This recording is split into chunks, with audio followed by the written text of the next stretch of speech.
ਦੁਨੀਆ ਤੁਸੀਂ ਚੋਰੀਆਂ ਵੀ ਸੁਣੀਆਂ ਹੋਣਗੀਆਂ, ਲੋਕੀਆਂ, ਹਾਂਜੀ, ਡਕੈਤੀਆਂ ਸੁਣੀਆਂ ਹੋਣਗੀਆਂ, ਬਿਲਕੁਲ, ਤੇ ਸ਼ਬ ਖੂਨ ਵੀ ਸੁਣੇ ਹੋਣਗੇ। ਹਾਂਜੀ, ਉਹਨਾਂ ਦੀਆਂ FIR ਵੀ ਹੋਈਆਂ ਹੋਣਗੀਆਂ, ਹਾਂ, ਪੜੀਆਂ ਵੀ ਨੇ ਜੀ, ਵੇਖੀਆਂ ਅਮਲ ਦਰਾਮਦ ਵੀ ਮੁਖਤਲਿਫ ਕਿਸਮ ਦੇ ਹੋਏ ਹੋਣਗੇ। ਹਾਂਜੀ, ਦੁਨੀਆ ਦੇ ਇੱਕ ਅਨੋਖਾ ਵਾਕਿਆ ਵੀ ਹੋਇਆ ਹੈ ਅੱਛਾ ਜੀ, ਜ਼ੁਲਮ ਦੇ ਲਿਹਾਜ਼ ਨਾਲ।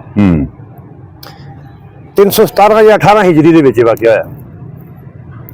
ਬਹਿਰੀਨ ਦਾ ਇੱਕ ਸਰਦਾਰ ਸੀ, ਕਰਾਮਤਾ ਕਬੀਲਾ ਸੀ, ਕਰਾਮਤਾ ਕਬੀਲਾ ਸੀ। ਉਹਦਾ ਸਰਦਾਰ ਸੀ ਅਬੂ ਤਾਹਿਰ ਸੁਲੇਮਾਨ ਬਿਨ ਅਲ ਹਸਨ। ਹਾਂ, ਜਿਵੇਂ ਅਰਬਾਂ ਦਾ ਨਾਮ ਵੱਡੇ ਵੱਡੇ ਹੁੰਦੇ ਨੇ। ਹਾਂ, ਇਹਦਾ ਕੋਈ ਖੁਸ਼ਾਮਦੀ ਹੋਇਆ ਕਿ ਇਹਦਾ ਦਿਲ ਕੀਤਾ ਕਿ ਮੈਂ ਟਰਾਈ ਕਰਾਂ, ਕਿ ਮੇਰਾ ਦਿਲ ਕਰਦਾ ਕਿ ਹਾਜੇ ਇੱਥੇ ਮੇਰੇ ਕੋਲ ਆ ਕੇ ਹੋਵੇ ਕਰੇ, ਉੱਥੇ ਨਾ ਹੋਵੇ ਕਰੇ ਖਾਨੇ ਕਾਬੇ ਚ ਆਈ ਨਾ ਹੋਵੇ, ਮੇਰੇ ਕੋਲ ਆ ਕੇ ਹੋਵੇ ਕਰੇ। ਪਹਿਲੀ ਟਰਾਈ ਇਸ ਬਦਬਖਤ ਨੇ ਇਸ ਤਰ੍ਹਾਂ ਕੀਤੀ ਕਿ ਇਹਨੇ ਚੜਾਈ ਉਸ ਵਕਤ ਆ ਕੇ ਕੀਤੀ ਜਿਸਲੇ ਆਦਮੀ ਨੇ ਹੱਜ ਜਿਹੜੇ ਸਨ, ਦੌਰਾਨੇ ਹੱਜ ਆ ਕੇ ਇਹਨੇ ਹਮਲਾ ਕੀਤਾ ਖਾਨੇ ਕਾਬੇ ਤੇ। ਯਾਨੀ ਹੱਜ ਹੋ ਰਿਹਾ ਸੀ ਦੌਰਾਨੇ ਹੱਜ ਨੇ ਆ ਕੇ। ਇਤਜ਼ਾਦ ਵਿੱਚ ਇਹਨੇ ਰਾਸ਼ਟਰ ਹੁੰਦੇ ਨਹੀਂ ਸਨ। ਇਹ ਪੂਰੇ ਲਾਓ ਲਸ਼ਕਰ ਨਾਲ ਆਇਆ ਸੀ, ਇੱਥੇ ਕਿਸੇ ਨੂੰ ਖਬਰ ਨਹੀਂ ਸੀ ਹੈਗੀ। ਇੱਥੇ ਆ ਕੇ ਨੇ ਸ਼ਬ ਖੂਨ ਮਾਰਿਆ। ਕਈ 100 ਦੀ ਤਾਦਾਦ ਵਿੱਚ ਖਾਨੇ ਕਾਬੇ ਦੇ ਅੰਦਰ ਦੌਰਾਨੇ ਤਵਾਫ ਨਮਾਜ਼ ਪੜ੍ਹਦੇ ਇਹਿਰਾਮ ਦੀ ਹਾਲਤ ਵਿੱਚ ਕਈ 100 ਮੁਸਲਮਾਨ ਸ਼ਹੀਦ ਕੀਤੇ।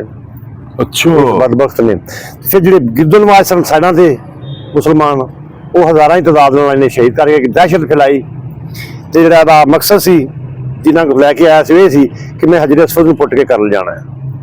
ਇਹ ਜਿਹੜਾ ਅਸੀਂ ਹਜ ਤੇ ਜਾਂਦੇ ਆ, ਹਜਰੇ ਅਸਵਦ ਨੂੰ ਬੋਸਾ ਲੈਣੇ ਆ, ਇੰਨੀ ਸਾਡੀ ਬੜੀ ਇਕੀਦਤ ਹੈ, ਇਤਰਾਮ ਹੈ, ਕਿਉਂ ਨਹੀਂ ਜੀ, ਉਹਦੇ ਬਗੈਰ ਅਸੀਂ ਅੱਜ ਮੁਕੰਮਲ ਨਹੀਂ ਸਮਝਦੇਗੇ। ਅੱਛਾ, ਤਜ਼ੀਮ ਤੋਂ ਬਗੈਰ ਇਹਨੇ ਉੱਤੇ ਚੜ ਕੇ ਖਾਨੇ ਕਾਬੇ ਦਾ ਪਰਨਾਲਾ ਵੀ ਢਾਇਆ। ਖਾਨੇ ਕਾਬੇ ਦਾ ਦਰਵਾਜ਼ਾ ਵੀ ਪਹਿਲੇ ਉਖਾੜਿਆ, ਜਿਹੜੀ ਕਿ ਮੈਨੂੰ ਢਾਹ ਦੇਣਾ ਹੈ, ਉਹ ਤੇ ਆਪਣੇ ਢਾਹ ਗਿਆ ਸੀ ਨਾ। ਫਿਰ ਇਹਨੇ ਉਹ ਹਜਰੇ ਅਸਵਦ ਨੂੰ ਉੱਥੋਂ ਪੁੱਟ ਕੇ ਚੋਰੀ ਕਰਕੇ ਲੈ ਗਿਆ। ਚੋਰੀ ਤੇ ਨਾ ਹੋਈ, ਤੇ ਯਾਨੀ ਕਿ ਤਕਰੀਬਨ ਇਸ ਤੱਕ ਵੀ ਰਵਾਇਤਾਂ ਵਿੱਚ ਮਿਲਦਾ ਕਿ 30,000 ਮੁਸਲਮਾਨ ਸ਼ਹੀਦ ਹੋਏ ਇਹਦੇ ਉਸ ਹਮਲੇ 30,000 ਮੁਸਲਮਾਨ। ਕਈ 100 ਦੀ ਤਾਦਾਦ ਹੈਗੀ ਹੈ ਜਿਹੜੇ ਇਹਿਰਾਮ ਦੀ ਹਾਲਤ ਵਿੱਚ ਸਨ। ਇਨਸਾਨ ਜਦੋਂ ਆਪਣੇ ਮਿਆਰ ਤੋਂ ਗਿਰਦਾ ਨਾ, ਜ਼ਿੰਦਿਆਂ ਨਾਲ ਬਦਤਰ ਹੋ ਜਾਂਦਾ ਹੈ। ਇਹ ਹਜਰੇ ਅਸਵਦ ਨੂੰ ਪੁੱਟ ਕੇ ਕਰ ਲਿਆ ਜਾਂਦਾ ਹੈ। ਇਹ ਜਿਹੜੇ ਬਨੂ ਅਬਾਸ ਦੇ ਖਾਨਦਾਨ ਨਾਲ ਬਾਦਸ਼ਾਹ ਸਨ ਖੈਰ ਨਾਲ, ਇਹਨਾਂ ਨੂੰ ਮਾਸ਼ਾਅੱਲਾ ਆਪਣੀ ਬਾਦਸ਼ਾਹੀ ਨਾਲ ਹੁੰਦੀ ਹੈ। ਉਹ ਇੱਕ ਮਿਸਾਲ ਬਣੀ ਹੋਈ ਹੈ ਕਿ ਉਹ ਉਸ ਕੌਮ ਦਾ ਨਾਂ ਨਹੀਂ ਲੈਂਦੇ ਹੈਗੇ, ਤਨਕੀਸ ਹੋ ਜਾਂਦੀ ਹੈ ਕਿ ਬੀਵੀ ਬਾਹਰੋਂ ਆਈ ਤੇ ਉਹਨੇ ਪੁੱਛਿਆ, ਦੱਸਿਆ ਕਿ ਆਪਣੇ ਹਸਬੈਂਡ ਨੂੰ, ਅੰਦਰ ਬੈਠੇ ਨੂੰ, ਬੰਦੇ ਨੂੰ, ਕਿ ਬਾਹਰ ਨਾ ਬਹੁਤ ਬੜਾ ਨਾ ਜ਼ਾਲਾਬਾਰੀ ਹੋ ਰਹੀ ਹੈ। ਜ਼ਾਲਾਬਾਰੀ ਬਹੁਤ ਬੜੀ ਹੋ ਰਹੀ ਬਾਹਰ, ਜਿਹੜੀ ਪੰਜਾਬੀ ਕਹਿ ਲਓ ਗੜਾ ਪੈਂਦਾ ਪਿਆ। ਤੇ ਉਹਨੇ ਆਖਿਆ ਕੋਈ ਗੱਲ ਨਹੀਂ, ਆਪਣੇ ਤਵੇ ਤੇ ਨਾ ਪਵੇ, ਹੋਰ ਜਿੱਥੇ ਮਰਜ਼ੀ ਪਵੇ, ਆਪਣੇ ਤਵੇ ਤੇ ਨਾ ਪਵੇ, ਹੋਰ ਜਿੱਥੇ ਮਰਜ਼ੀ ਪੈ ਜਾਵੇ। ਇਹ ਉਹ ਲੋਕ ਹੁੰਦੇ ਨੇ। ਇਹ ਜਿਹੜੇ ਸਪੋਰਟ ਕਰ ਲਾਇਆ, ਜਿਹੜੇ ਅਬਾਸੀ ਖਾਨਦਾਨ ਸੀ, ਇਹਨਾਂ ਨੇ ਮਿਲਤਾ ਕਸਟਮਰਸ ਨਾ ਹੋਏ, ਜਿਹੜਾ ਵੀ ਉਸ ਟਾਈਮ 300 ਹਿਜਰੀ ਦੇ ਵਿੱਚ ਹੈਗਾ ਸੀ, 300 350 ਦਰਮਿਆਨ ਵਿੱਚ। ਮੁਸਲਮਾਨ ਮਤਲਬ ਪਰੇਸ਼ਾਨ ਵੀ ਰਹੇ, ਆਹਿਸਤਾ ਆਹਿਸਤਾ ਤਹਿਰੀਕਾਂ ਵੀ ਉੱਠਦੀਆਂ ਰਹੀਆਂ, ਜਿਹੜੇ ਕਮਜ਼ੋਰ ਮੁਸਲਮਾਨ ਸਨ। 22 ਸਾਲ ਗੁਜ਼ਰ ਗਿਆ ਜਨਾਬ, ਹਜਰੇ ਅਸਵਦ ਆਪਣੇ ਮਕਾਮ ਤੇ ਨਹੀਂ ਹੈਗਾ। 22 ਸਾਲ ਗੁਜ਼ਰ ਗਏ, ਕੈਸੇ ਕੈਸੇ ਅਲਮੀ ਹੋਏ ਨੇ। ਹਜਰੇ ਅਸਵਦ ਖਾਨੇ ਕਾਬੇ ਦਾ ਹਿੱਸਾ ਹੈ, ਉਹਨੂੰ ਬੋਸਾ ਦੇਣਾ ਜਾਂ ਉਹਨੂੰ ਇਸਤਲਾਮ ਕਰਨਾ ਰੁਕਨ ਹੈ ਹਜ ਦਾ। 22 ਸਾਲ ਬਾਅਦ ਇੱਕ ਤਹਿਰੀਕ ਉੱਠੀ ਫਿਰ ਮੁਸਲਮਾਨਾਂ ਦੀ।